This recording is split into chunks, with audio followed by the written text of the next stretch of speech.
IPPC, Instituto de Pesquisas Psicanalíticas de Campinas. Curso online de Psicanálise, lição 15. A evolução da técnica de Freud. O uso da hipnose. Embora Freud tivesse usado a hipnose desde que abriu seu consultório em 1887, ele inicialmente usara a técnica simplesmente para remover sintomas por intermédio da sugestão.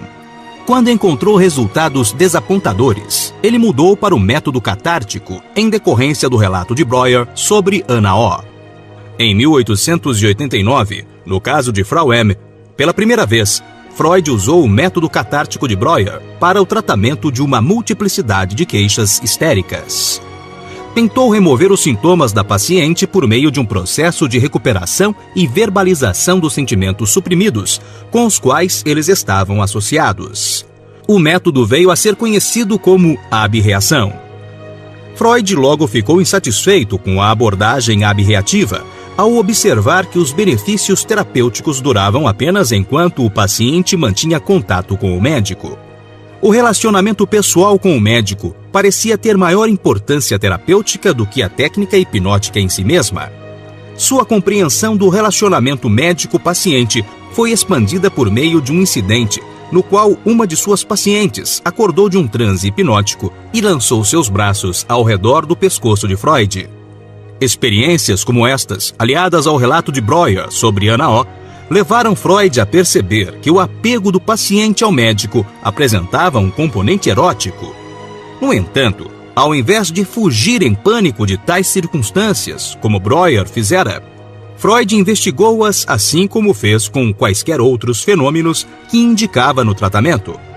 Estes primeiros encontros levaram Freud a descobrir a transferência, um conceito que veio a tornar-se a pedra angular da teoria e da técnica psicanalíticas. A transferência significa o deslocamento para o analista de pensamentos, sentimentos e comportamentos originalmente associados às figuras importantes do passado. A descoberta de Freud da transferência contribuiu para o seu abandono da hipnose. Percebeu neste momento que a hipnose ocultava aspectos da transferência, de modo que eles não podiam ser investigados como parte do processo. Entendeu também que a hipnose encorajava o paciente a agradar o hipnotizador, ao invés de aprender sobre as origens dos sintomas. Freud ainda observou que muitos pacientes eram simplesmente refratários à hipnose. O método da concentração e o desenvolvimento da livre associação. Uma das pacientes, particularmente resistente à técnica abreativa hipnótica, chamava-se Elizabeth. Freud desenvolveu seu método de concentração como um meio de lidar com a natureza refratária desta paciente. Recordou-se que Bernheim asseverara que todas as lembranças esquecidas podiam ser recordadas conscientemente se o médico fizesse perguntas indutoras e incitasse o paciente a lembrar. Freud pediu à paciente que deitasse em um divã e fechasse os olhos. Solicitou que ela se concentrasse em um sintoma particular e recordasse quaisquer lembranças que pudessem ajudar a entender a origem do mesmo. Freud então pressionava sua mão sobre a testa da paciente e tranquilizava de que ela de fato recordaria lembranças relevantes quando ele indagasse sobre elas. Um grande mérito de Freud é que ele se permitia aprender com seus pacientes. Elizabeth, por exemplo, respondeu ao método da concentração dizendo a Freud: "Eu poderia ter contado isso a você na primeira vez, mas eu achei que era isso que você queria." Freud então modificou sua técnica, sugerindo aos pacientes que simplesmente ignorassem qualquer censura. Quando Elizabeth o repreendeu por interromper o fluxo de pensamentos com suas perguntas, Freud modificou sua técnica novamente, reduzindo a frequência de suas perguntas, de modo a não interferir no fluxo natural das associações da paciente. No final da década de 90, Freud já percebera que a técnica da concentração era mais um impedimento do que um facilitador. Abandonara o procedimento de dirigir a atenção do paciente, aplicar pressão sobre a testa, instruí-lo a fechar os olhos e fazer perguntas exploratórias.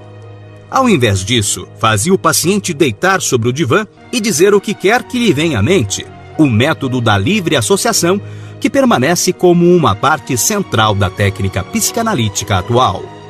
Aquilo que chamamos de teoria psicanalítica é, portanto, um corpo de hipóteses a respeito do funcionamento e do desenvolvimento da mente no homem. São, sem dúvida, as mais importantes contribuições que se realizaram até hoje em relação à psicologia humana. Método catártico. O termo catarsis é uma palavra grega que significa purificação, purgação.